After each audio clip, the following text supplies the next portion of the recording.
Most founders are actually tracking the wrong sales metrics. They're staring at call volume, pipeline dollars, even Slack activity. And none of those numbers are what predict revenue. In 2025, if you're still tracking those vanity metrics, you're going to get blindsided. And today, I'm going to show you the metrics that actually predict revenue and how to use them as an early warning system so that you can finally scale with confidence. My name is Dylan Starr, and this is the Sell for Scale show. I have led and trained sales teams across agencies, SaaS, coaching companies, even real estate funds. And I can tell you with certainty, the difference between teams that scale predictably and teams that stay stuck is very, very simple.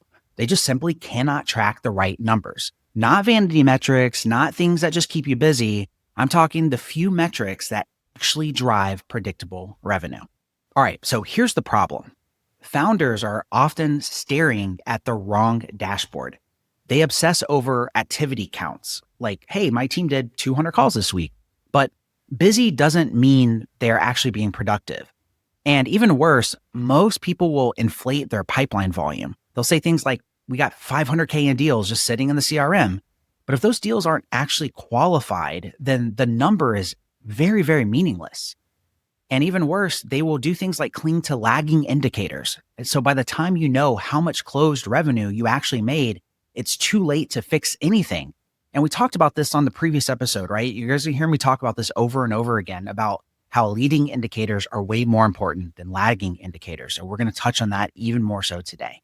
I had a founder who showed me a pipeline snapshot, and they had over 300K just sitting there in opportunities. And he basically told me, he's like, hey man, we're going to crush it this month. But at the end of the month, they only closed around 50K. And here's the thing, that's the danger of tracking the wrong metrics. False confidence is usually followed by very painful surprises. All right, let's call it out. Vanity metrics will kill predictability. So most people would do things like calls booked, pipeline dollars, even lagging indicators. Let's start with calls booked. It doesn't really tell you if they were qualified or if anyone actually showed up.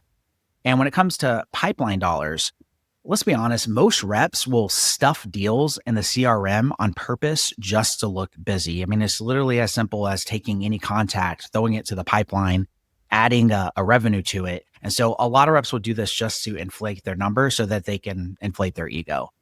And the lagging indicators, well, you can't really steer a car by looking in the rear view mirror, right? It's impossible. Well, it's not impossible. It's just highly unlikely you're going to get to your destination without getting in an accident.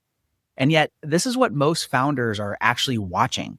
It just makes them feel good in the moment, but it literally leaves them flying blind and even worse, making terrible decisions.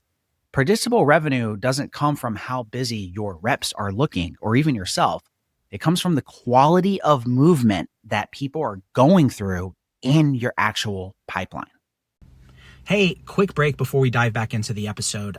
Every entrepreneur says that they want to scale, right? But the bottleneck isn't actually hiring more people. It's really knowing what's actually breaking in your business first. Sometimes it could be the leads, sometimes it's the offer. But if you've nailed both of those, then it usually just comes down to your actual system. But how do you know which one it is?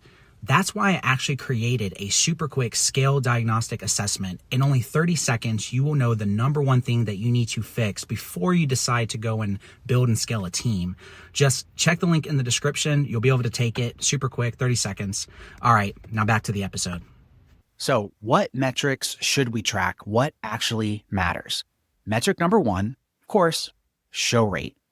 Insanely important. This is the most crucial thing that matters over everything, because it can have just such a huge impact in the business overall. Because if people aren't showing, there aren't going to be offers that are going to be made. And it doesn't really matter how many meetings are booked if nobody shows. So what's considered healthy? A 75% show rate is where you want to be at. This is considered healthy. Now, if your team's show rate is like 50% or lower, you don't actually have what most people would call a sales problem. You don't. You have a calendar problem. So 50 is very, very low. You need to get that up.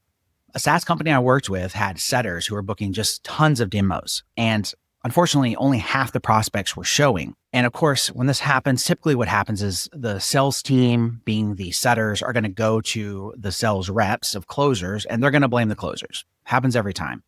But the real fix was actually retraining the setters to properly confirm the calls and tightening up the reminder sequences.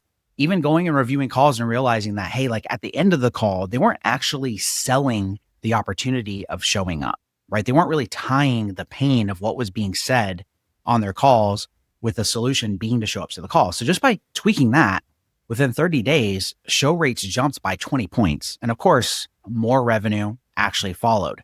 And that's why this metric matters, and it matters so much. It's literally the earliest warning sign of your entire pipeline health. The second metric that you're going to want to make sure you're tracking is stage to stage conversion. Think of your entire pipeline like a relay race, okay? If deals don't consistently move from stage to stage, you can never win. And so what kind of key stages do you want? It's different for everybody. However you do your process, some companies are going to have things like discovery calls and strategy calls. Other ones are going to have things like proposal reviews. It just really depends on whatever kind of flow you have. But for the sake of this example, we'll keep it simple.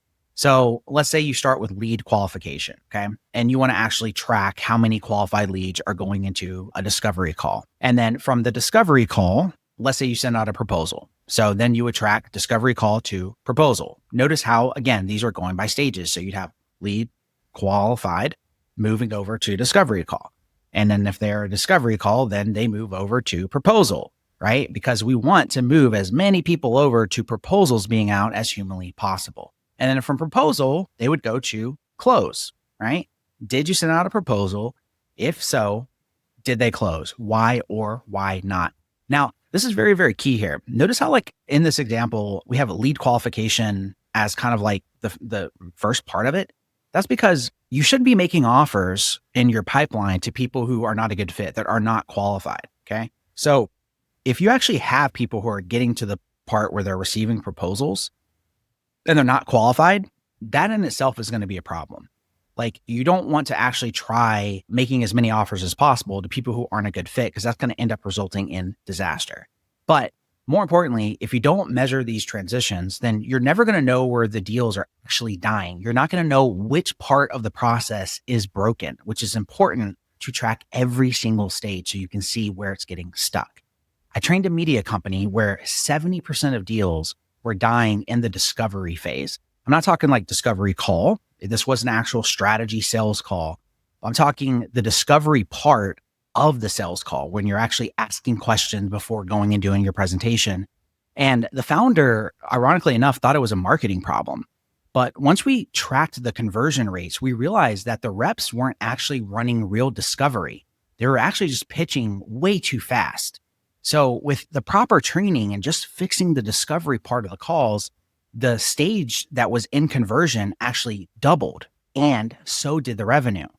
Your stage conversions will expose the actual bottlenecks that you have, so you actually know what it is you need to step in and fix. All right, metric number 3, win rate by lead source. Not all leads are created equal, okay? You're gonna hear this in the sales space all the time where everyone's gonna be like, a lead is a lead is a lead, right? A lead's a lead. It's not true. No leads are created equal. Your referrals versus what comes in inbound versus what you're doing for outbound, they do not close at the same rate, right? If you're watching this video, I promise you, a majority of you will agree that warm referrals are a lot easier to close than somebody that you cold call or do outbound to, right? They're completely different. One agency that I worked with, referrals closed at, high, it was right 32%. Their inbound was around 18% and their outbound was around 12%, right? Which is pretty common. It's usually going to be higher referrals, a little bit lower inbound and even lower with outbound. But they were actually treating every single channel the same way. That is absolutely insane. When you know what the win rate is by each source, you actually know where to put dollars in attention, right? Where are you going to put the rep effort? Otherwise, you might double your ad spend chasing leads that are almost never going to close. That's why it's important to make sure you're tracking what's the win rate for every single stage so that you're optimizing your time accordingly. Metric number 4, pipeline coverage. So this is simple, but very critical. You need 3 to 5x whatever your revenue target is in your qualified pipeline. If you have less than 3x, you're actually going to miss your number, okay? Now, if you have more than 5x, your reps are just stuffing junk into the pipeline. I can promise you, you just have a pipeline that's full of tons of people who are not qualified. You're not going to hit your target. You see this all the time. The founder that I coach was basically bragging about how they had a 10x coverage ratio. And when we look closer, 70% of the deals, literally a whopping 70 plus, were not qualified. And I mean like at all. And his reps were just sandbagging just to look good. But once we actually went through, cleaned out the pipeline, got rid of all the non-quality people, got it to a healthy 4x, the forecast actually became very accurate. And he finally knew when it was time to hire more people. All right, metric number 5, rep ramp time. So how fast can new reps actually come in and hit quota? Okay. Let me say that again. You want to track how fast a new rep can come into your team and get up to hitting their KPI or their quota. Okay. So typically months 1 to 2, this is where they're learning. Months 3 to 4, they should actually be producing.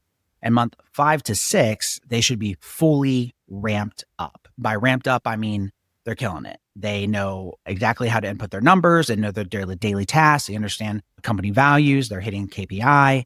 They're ready and fully ready to rock and roll. Now, if your reps are still struggling after 6 months, you actually don't have a talent problem, okay? You have a training or an onboarding problem. You're never going to know if you don't track these things. Now, a coaching company that I helped hired 3 reps at one time, okay? 2 ramped up in 90 days, but the third did take 6 months. So what's the difference? The difference was actually the coaching cadence. The ones who had weekly role plays were ramping up very, very fast, but this one individual actually didn't, and it just dragged on. And because of that, he got burnt out and he ended up quitting, right? So ramp time is the metric of your system, okay? Not just the rep. So now that we have these extra metrics that you know that you need to track, how do we actually use them? So let's first start with the early warning system, okay? If your show rates dip, your pipeline is about to shrink. If your stage conversions stall, then your revenue is going to lag. But you get to actually see the problem before it hits. Next is targeted training. Each metric points to who actually needs more coaching. If conversions are dipping at your discovery part of your pipeline, then you know you need to train your closers. If your show rates are falling, you know you need to retrain your setters, right? Very, very simple. The metrics let you know who to focus on. And finally, predictable scale. Metrics turn revenue from a guessing game into a reliable operating system. Now, when you track the right 5 numbers, you're finally no longer gambling. You're actually building predictable revenue within your organization. And remember, vanity metrics make you feel good. Predictable metrics will make you actual money. If you want to scale in 2025, then just stop measuring what makes you look busy and start measuring what makes you bankable. This is the Sell for Scale show. And if this episode gave you clarity, hit subscribe so you never miss the frameworks that I share each and every week. And if you've missed the previous episode 25 on sales training, go back and watch that one, because these metrics only matter if your reps are trained to execute inside the actual system. My name is Dylan Starr, and I'll catch you guys on the next episode.